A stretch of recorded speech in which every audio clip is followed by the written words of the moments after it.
So I just have a realization for you. And this realization is so useful, especially when you're studying or preparing for the board exam. So it's been 5 days right now since I'm experiencing this sakit, itong trangkaso. Lagnat, sipon, tsaka ubo. Kahit ano pa man yan. And then, na-realize ko sa sarili ko that no matter how motivated you are, maybe no matter how brilliant you are, kung matalino ka, it's good. Or no matter how perseverance you are, or persevering. Pag magkakasakit ka, lahat ng planong gusto mong gawin or mangyari, automatic X. Maybe because the fight is more about mind over body. Maybe the mind is the one who controls and who plans everything.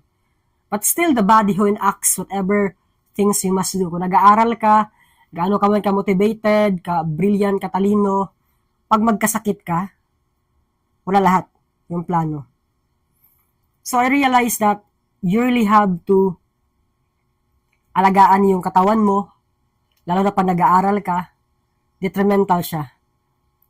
Eat healthy foods, discipline your life. Ang case sa akin, naulanan ako. And pinabayaan ko lang siya. Nagka-worse, nagpaulan na naman, hanggang sa ganun. So, future social workers, it's a thing, no? Kalusugan ay alagaan. Okay?